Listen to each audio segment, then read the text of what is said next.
Is Elon Musk a Nazi? Is Donald Trump a new Hitler? Or is the real modern analogue of Nazi Germany Putin's Russia, meaning any deal over Ukraine amounts to appeasement? Godwin's law, coined by an attorney in 1990, states, quote, as an online discussion continues, the probability of a comparison to Hitler or to Nazis approaches 1. It was intended to mock the overuse of Nazi analogies in shrill political arguments. But with Nazi salutes apparently now a common feature of American conservative rallies, should we revisit what we can and can't learn from 1930s Germany? Well, to find out, I spoke to Britain's most distinguished historian of the Nazis, and Professor Sir Richard Evans is the author of more than 10 books on the Nazis, including the seminal Third Reich trilogy. His most recent book is called Hitler's People, The Faces of the Third Reich. I began by showing him this clip.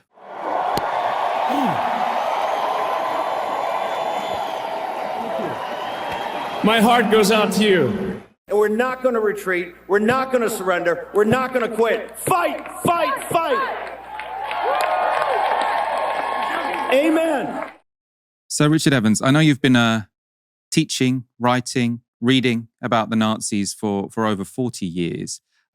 Did you ever expect that your first question in a TV interview would be whether the right-hand man of the newly elected President of the United States and his former right-hand man were doing Nazi salutes? No, I didn't. It comes as an amazing surprise. I don't think they are really Nazi salutes, however. If you look at clips of Hitler or Goering or whoever it might be from the Nazi period, you'll see that they look straight ahead and they raise their right arm stiffly straight ahead. And the Musk Bannon salute is to the right. And instead of looking straight ahead, they're looking up at their, as it were, the end of their arm, at their fingers. So I don't think, and also I think basically they're so historically ignorant that it would not have occurred to them they were making a Nazi salute. You think that sort of the row over this was maybe overblown? You don't think they were doing Nazi salutes or sort of imitating Nazi symbolism in some way? No, and starting with slapping his left breast or slapping his chest before he does a salute, that's something else, as it were. But of course, this lack of historical consciousness means he was, he doesn't know what he's doing, basically. It's just a salute for him.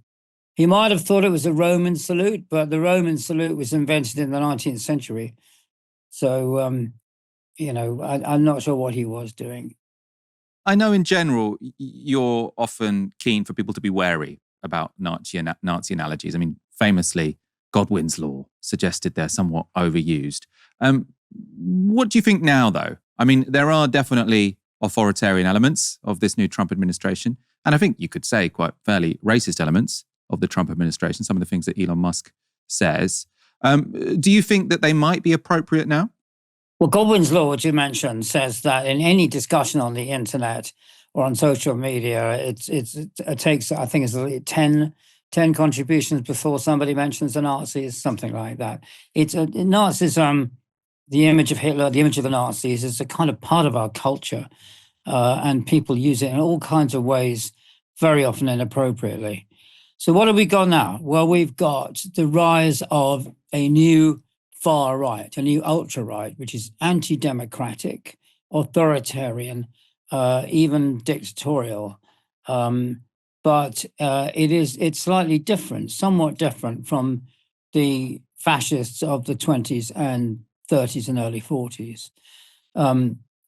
That fascism was a product of World War I.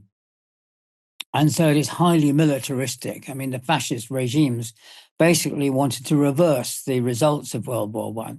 They wanted to they wanted to conquer, they wanted to militarize society, put every man into uniform and starting to train people for war to regain what they thought were their losses from the First World War. I mean, Italy and Mussolini were actually technically on the winning side, but Italy, as has often been said, came out of World War I with the mentality of a defeated nation because they didn't get what they wanted to. Mussolini set out to create a Mediterranean empire, conquering parts of North Africa, the Balkans.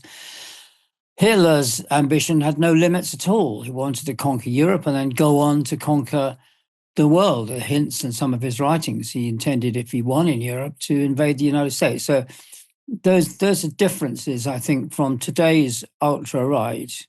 We have to deal with the ultra-right as we find it, not with historical parallels. So what's driving the ultra-right is, above all, immigration. And that, of course, it's the immigration issue. It's not really an issue for the fascists of the interwar and wartime years.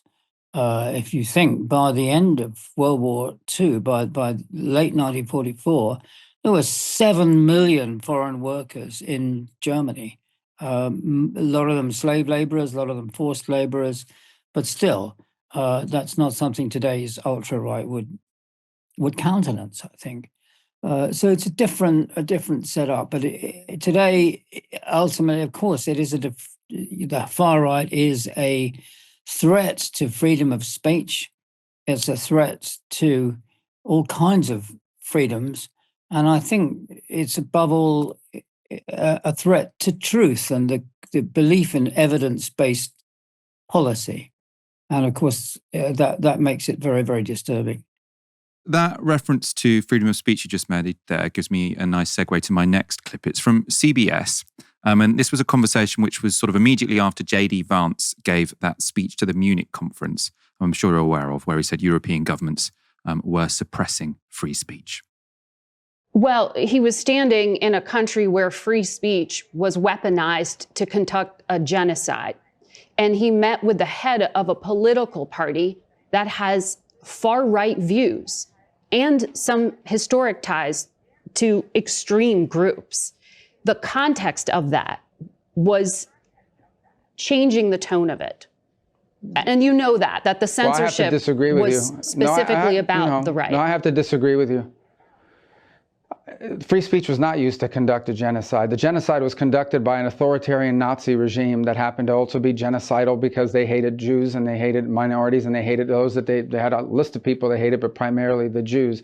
There was no free speech in Nazi Germany. There was none. There was also no opposition in Nazi Germany. They were a sole and only party that governed that country. So that's not an accurate reflection of history. So the host there, someone called Margaret Brennan, suggested that free speech had been weaponized in the 1930s to lead to a genocide in Germany. There was lots of pushback on Twitter to that statement from her. Marco Rubio, obviously, pushing back as well. What's your view on that exchange? Well, I hate to say it, but Marco Rubio is right. He obviously has a good command of 20th century European history. The Nazis took over Germany in 1933. They immediately suppressed all the freedoms, freedom of the press, freedom of opinion. Their genocide was enabled by that. There was no opposition, as he said quite rightly. There's no free press. There's no free independent police or law. It's all subsumed into the Nazi dictatorship. So I think I'm with Rubio there. I agree with you. I mean, I would not agree with you, as you're the expert on the period and I'm not. But I suppose, in defense of the host, presumably where she was coming from is this reality, I suppose, actually, that Elon Musk bought X, or what was Twitter, and there are lots more Nazis on X than there used to be. And Elon Musk justifies this by saying this is free speech in action. And I suppose the general debate that is roaring, and which people like Elon Musk talk about a lot, what do you make of that? What do you make of sort of X? I suppose, does it promote Nazis? I don't know. It definitely enables Nazis to be a louder voice than they were just 5 years ago, for example. I don't know, because I abandoned X when all this started, personally speaking, so I don't follow it at all anymore. But I think there have to be limits to freedom of speech. We do have legal limits in this country, in Britain. We don't allow incitement to racial hatred. We don't allow incitement to violence. And I think it's right that we do that. But you have to be careful about what you ban and what you don't. Obviously, if you go too far, say, as happened in Viktor Orban's authoritarian regime in Hungary, where the media have all been essentially taken over and turned into government mouthpieces. You also have to be careful what you ban and what you don't. So I've always been opposed, for example, to outlawing Holocaust denial in this country.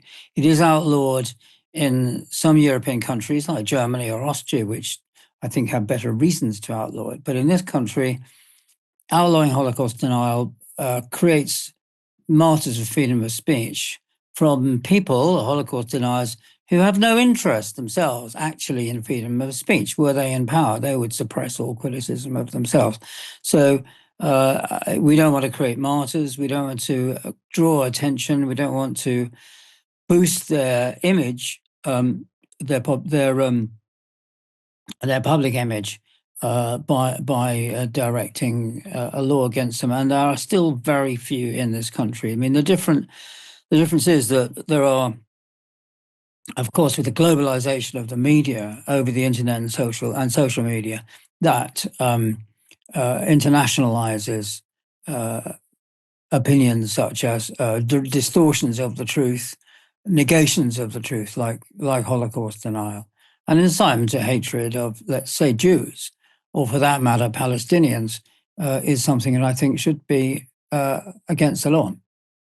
The issue there is where you draw the line, isn't it? So what counts as incitement to hatred? Someone like Elon Musk would push back and say that net was cast way too wide on old Twitter, and that new Twitter, or X, is more respects free speech in a way because the limits on it had become overbearing.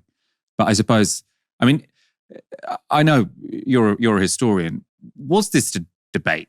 Because I think lots of people they project back from present debates to the 1930s, and they think that maybe if only the establishment had made different decisions in the 1920s or 30s, they could have put a lid on the Nazis and sort of said, no, actually, we're not going to tolerate this. We're not going to let you stand in elections. We're not going to let you spread your propaganda. Could a more restrictive could more restrictive speech codes, let's say, have played a role in stopping the rise of the Nazis, before 1933?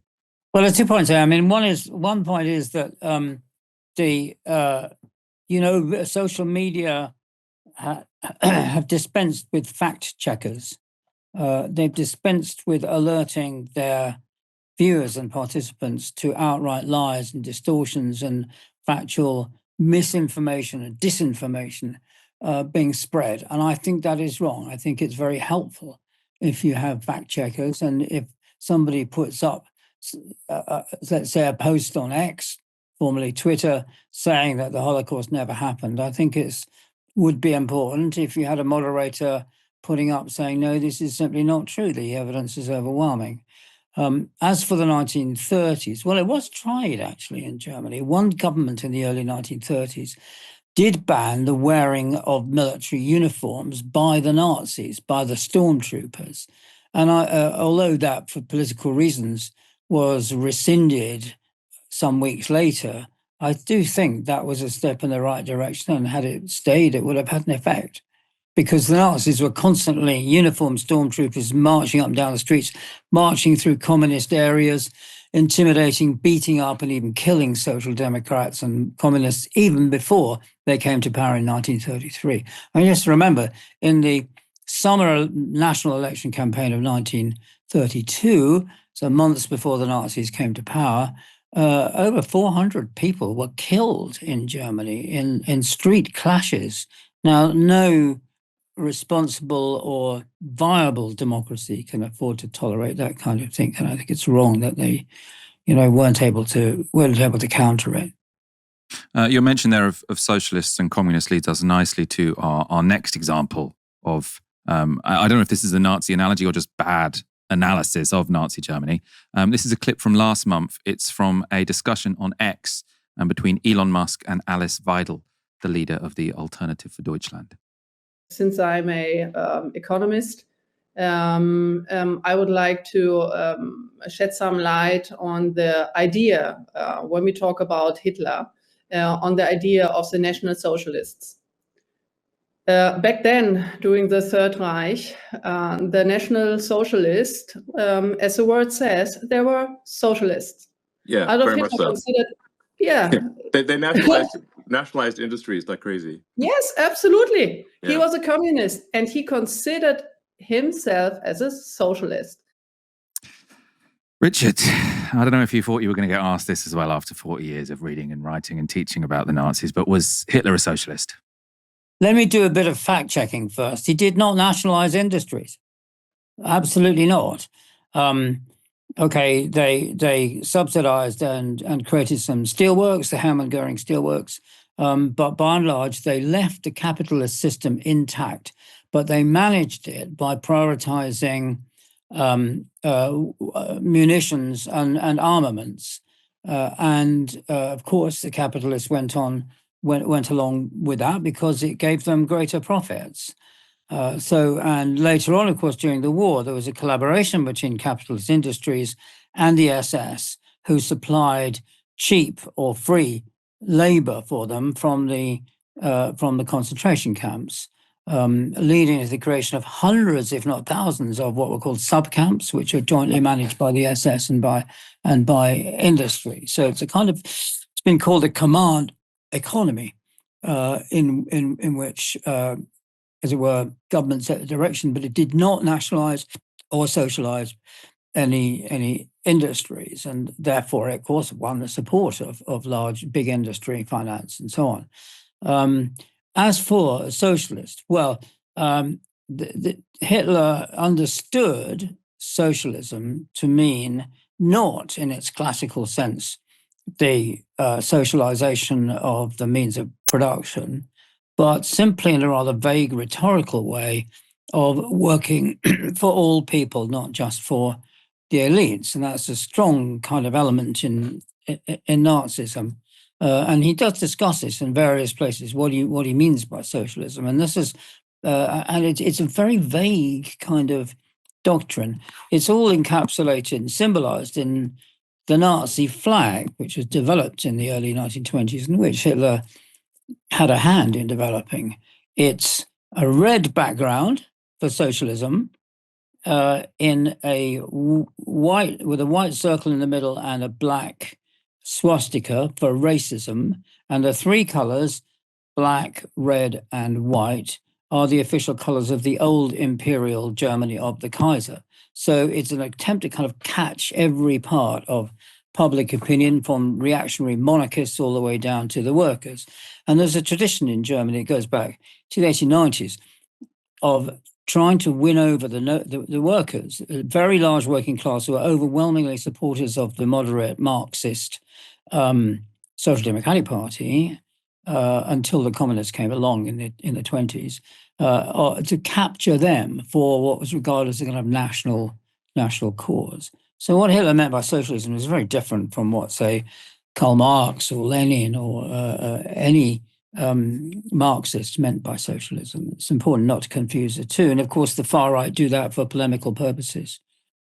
Do you have any particular analysis of the AfD? Obviously, the idea of a far-right populist party emerging in Germany, coming second. Alice Weidel, who was in that clip we just showed, she obviously just came second in the race to become Chancellor, 20% of the vote.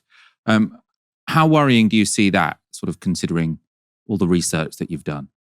Yeah, well, of course it's worrying. It's very concerning, particularly concerning that the AfD are most popular in the former East Germany and in the states like Brandenburg and Saxony-Anhalt, which were a part of the of communist East Germany, essentially Stalinist East Germany, which has not, did not come to terms with the past. It simply declared that all people in East Germany, of course, were communists from 1949 to 1989, and they were the communists led the resistance to Nazism, and although they did resist, it wasn't really true, and so therefore you don't need to worry about feel any guilt or responsibility for the Nazi system. And on top of that sort of lack of historical consciousness, you've also got the fact that German unification has been on extremely unequal terms, so that East Germans are suffering and have been suffering for a quarter of a century and more, economically, in terms of unemployment. And there's a kind of certain arrogance about West Germans in incorporating East Germany into the West German state. I mean, I remember I gave a lecture in Magdeburg, in former East Germany, not long after reunification, to the German-British Friendship Society, mostly teachers. And I was met and shown around by a tall, slim, good-looking man in a very sharp suit and a big Mercedes. And so I said he'd obviously been sent to Magdeburg to develop capitalism. I said to him, "How is it going?" He said, "Hopeless. I'm going back to Hamburg next week. All the really intelligent and dynamic East Germans left before the wall went up in 1961, and the rest of them escaped after reunification. It's hopeless. The rest are just hopeless." So, and that kind of attitude, that kind of rather unpleasant arrogance, I think, has had a big effect, as well as the material facts of. I mean, there's another example. I was in Hamburg and I went to my favorite wine merchant, and after reunification, and I wanted to get some East German wine because there's some rather nice wine vineyards near Dresden, around that kind of area. And they said, "Sorry, I haven't got any. We've dug up all the vineyards in East Germany because they were not properly planted. And we're planting our own stuff. They can have it in a couple of years' time when it matures." That's a kind of, fantastic arrogance, and that's raised a lot of hackles in East Germany. It is worrying, but the AfD are, in my view, a standard issue European anti-immigration party.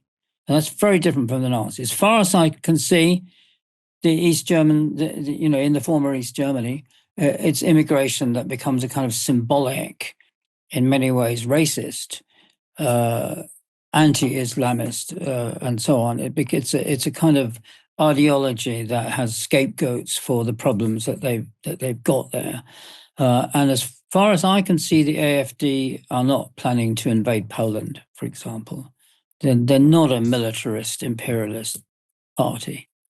I'm going to come back to the politics of migration in one moment. First, I want to switch to a very different analogy from the 1930s that pops up over and over again. I think normally misused. I'll see what you think of this one. So this is Ben Wallace, former defense secretary, says Trump's Ukraine peace talks have echoes of Nazi appeasement. When I hear anyone sort of talking about appeasement, it reminds me of people talking about Saddam Hussein in the Iraq War. Well, I would judge that to be a very a terrible misuse of the term. But what do you make of sort of the way that appeasement pops up as an argument, and especially in the context of Russia and Ukraine? Well, this kind of spurious historical parallel has become, and it's long been, a kind of cliche in the politics of Great Britain, and particularly the Conservative Party. So, I'm actually old enough to remember the Suez in 1956. The Prime Minister was Anthony Eden, who'd been Foreign Secretary under Churchill during the war, and he regarded the nationalist leader of Egypt, who had just nationalized the Suez Canal, previously owned jointly and run by Britain and France, the key artery from the Mediterranean to the Red Sea. He thought Nasser was another Hitler. And so he got British troops in. That I remember seeing on the newsreel in the cinema in 1956, British troops landing by parachute in the Suez Canal. And of course, it was absolutely stupid. And the Americans refused to back the British, and the French, and the whole expedition had to be withdrawn. Eden fell, and that was the biggest sign of all of the collapse of the British Empire, something which, incidentally, I don't think we should regret at all. Without spending huge amounts of money on trying to retain the empire, we would not have had the swinging 60s, which is when I was young and much enjoyed. So I think these analogies are false analogies, and appeasement, of course, became a dirty word. Appeasement meant, in the 30s, giving in to Hitler for what he wanted, giving in to his demands, in the hope that he would then calm down once he had achieved his aims. And of course, people like Chamberlain, the prime minister at the time, or Baldwin, his predecessor, thought that Hitler's aims and purposes were limited. The Treaty of Versailles was plausibly painted by Hitler as a massive injustice because it was built on the principle enunciated by a key figure in its formulation, US President Woodrow Wilson, as restructuring Europe on the basis of national self-determination. That's to say, the Poles, up to 1918, Poland didn't exist. It was divided between Austria, Germany, and Russia. And so the Poles should have their own state, which they did. And the same of the Czechs and all the others. The one national group to which this was denied were the Germans, because if you'd allowed Austria, German-speaking Austria, into Germany, then as all the other bits of the Habsburg Empire, which collapsed at that point, were hived off to Hungary and Romania and so on, then you would have ended with Germany being bigger than it was at the start of the war. And so for strategic reasons, the Allies couldn't contemplate that. And so Germany was denied now national self-determination. Hitler used that skillfully to justify his claims for taking over Austria, March 1938, and then taking over the German-speaking borderlands of what was then Czechoslovakia later in the year, the so-called Munich crisis. And it was only in March 1939 when Hitler's troops marched into a part of the main body of Czechoslovakia, which was not inhabited by German speakers, that the penny dropped, and Chamberlain and others realized Hitler was not just about revising the Treaty of Versailles. He wanted to go much, much further. And that's when an ultimatum was issued, and Hitler was told, if you invade Poland, which of course, as there is a German minority, it's only a relatively small one, then we will declare war. Because he was clearly now moving towards conquering countries that did not have German speakers. So that was what appeasement was, quite specific. And of course, ever since then, the term has been used to simply say, we've got to be tough, we've got to stand up to bullies, and we've got to, we mustn't give in or negotiate with them. And I think that is wrong. It's just kind of macho stance, using appeasement as a word to say we mustn't negotiate. This is the final clip I'm going to show you. I want to go back to the theme of propaganda and migration and the Trump administration. You've already told me you've already left X, so you won't have seen this clip unless you've seen it, unless they also posted it on Blue Sky, which seems unlikely to me. It was posted to the official White House account last week, and it was shared with the caption, "Deportation ASMR."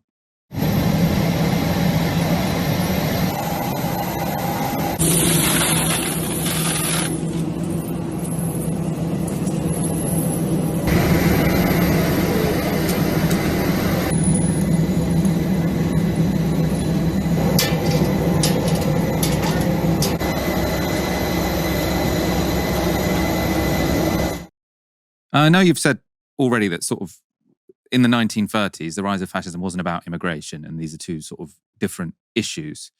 But when I saw that video, the idea of sort of reveling, celebrating in the suffering of sort of people who are seen as other or who are seen as weaker or undeserving or alien, to me, it seemed a bit like fascist propaganda. And I wondered what you thought of that video. Well, it's just shocking, isn't it? I mean, but that is how America treats criminals.